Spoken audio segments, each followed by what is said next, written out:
ایک ماحول ہے، آدمی ڈسٹرب ہوتا ہے اور اس سے پوچھیں کیوں ڈسٹرب ہے، وہ فیل کرتا ہے کہ وہ فلاں کی وجہ سے ڈسٹرب ہے، فلاں کی وجہ۔ جب ڈسٹربنس ہوتی ہے تو وہ ڈسٹربنس کی روٹ کاز باہر ڈھونڈتا ہے، ارد گرد جس ماحول میں رہ رہا ہے۔ اب میں آپ کو اپنی اپروچ اور دنیا کی اپروچ کا فرق سمجھا رہا ہوں۔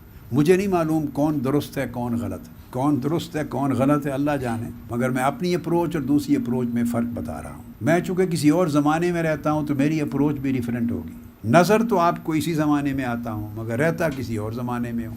یہ بڑی ایک عجیب سی کیفیت ہے۔ اپروچ یہ ہے کہ ہر شخص وہ اگر ڈسٹربنس فیل کرتا ہے، فرسٹریشن فیل کرتا ہے، پریشانی فیل کرتا ہے، عدم اطمینان فیل کرتا ہے، جو کچھ بھی جھنجھناہٹ ہوتی ہے، جو وہ اس کے اسباب ماحول میں دوسروں کے اندر تلاش کرتا۔ میں نے دیکھا یہ ہے کہ دوسروں میں اسباب تلاش کرنے والا ساری زندگی ایفرٹ کرتا رہے، وہ کبھی فرسٹریشن دور نہیں کر سکتا۔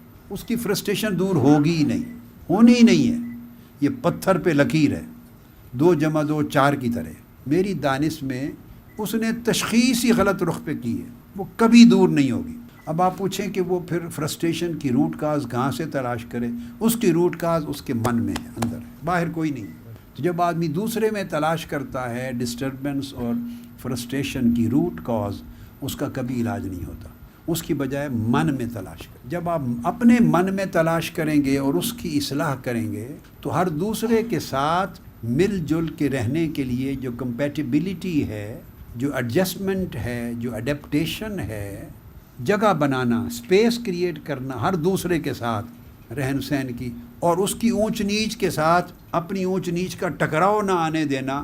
اس کی اونچ ہو گئی ہے تو آپ نیچ کر کے ایڈجسٹ کر لیں، آپ کی اونچ ہو گئی ہے تو وہ بھی اسی طرح سوچ رہا ہے، وہ اپنی نیچ کر کے ایڈجسٹ کر لے۔ دونوں اگر اکٹھے آ جائیں تو ٹکراؤ ہوتا ہے۔ دیکھیے ایسے کریں، ٹکراؤ ہو گیا نا، اب ایک ہاتھ کو نیچے کر لیں تھوڑا سا اور چلائیں آگے، پورا چل گیا کہ نہیں، یا اس طرح اوپر کر لیں، کریں، چل گیا، کوئی ٹکراؤ آیا ہے۔ یہ ایڈجسٹمنٹ، یہی فلسفہ میاں بیوی کی زندگی کو خوشگوار کرنے کا ہے۔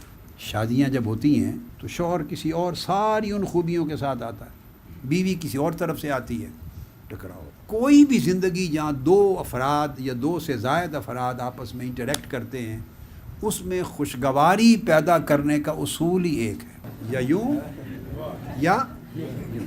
یہی کولیگز میں ہے اور باہمی جہاں بھی کوئی رشتہ ہے۔ مقصد بات کا یہ ہے کہ یہ ایک سائنس ہے۔ ایک تو میں نے پہلی بات کی کہ ایک فیملی بن کے رہیں، مشکلات اور خوشیاں سب جوائنٹ ہو جائیں۔ دوسرا بتایا کہ اگر فرسٹریشن اور ہر چیز کا اپنے من میں اور اپنے اندر باطن میں تلاش کریں اور کوئی اور سورس آف فرسٹریشن کسی اور کو نہ سمجھیں۔ آپ اس چیز کے لیے مکلف نہیں ہیں کہ آپ یہ فیصلہ کریں کہ نہیں میری فرسٹریشن اسی کی وجہ سے۔ اگر یہ اس طرح سوچیں گے تو پھر نہ اس نے درست ہونا نہ آپ نے ہونا، کبھی زندگی حل ہو ہی نہیں سکتی، زندگی کا مسئلہ حل ہو ہی نہیں سکتا۔ آپ پوچھتے ہیں نا اس کا حل کیا ہے، تو اس سمت جائیں گے تو حل ہی نہیں ہے۔ دیکھو نا آپ کا برتاؤ ہے، مثلا اگر سیکریٹریٹ پہ ہیں تو کتنے 100 آدمیوں کے ساتھ اپنے پلیٹ فارم میں، فورم میں، اپنی تنظیم میں کام کر رہے ہیں، تو اس میں بھی کم سے کم 10-12 بندوں کے ساتھ ہو رہا ہوتا ہے، اور پھر ہر جگہ کام کرتے ہوئے آپ سے پھر 100 بندوں سے ڈیل کر رہے ہوتے ہیں، اور پھر اپنی پوری تنظیم میں چلے جاتے ہیں تو سینکڑوں اور ہزاروں کے ساتھ ڈیل کر رہے ہوتے ہیں۔ مختلف لیولز ہیں نا ڈیلنگز کے۔ کتنوں کو آپ اپنے جیسی سوچ کا اور بدل کر لیں گے اور بدل لیں گے، کتنوں کو بدل لیں گے؟ نہیں، تو آسان نہیں ہے کہ ایک ہی بدل جائے۔ یہ جو آپ 100 سے یا 50 سے یا 10 لوگوں سے بدلنے کی توقع کر رہے ہیں، 10 گنا زیادہ محنت اور مشقت اٹھا رہے ہیں، تو اس سے بہتر نہیں کہ محنت کر لیں، ایک ہی شخص بدل جائے۔ جب ایک بدل جائے تو 10 سارے کے سارے اسے بدلے ہوئے نظر آئیں گے۔ وہ بدلیں یا نہ بدلیں مگر اس کو بدلے ہوئے آپ کو سکون ملنا شروع ہو جائے گا، بات ختم ہو گئی۔ دوسرے کا میٹر وہ بدلا ہے یا نہیں بدلا، آپ نے کیا لینا۔ آپ کو اگر سکون ملنا شروع ہو گیا تو آپ سمجھیں گے وہ بدل گیا۔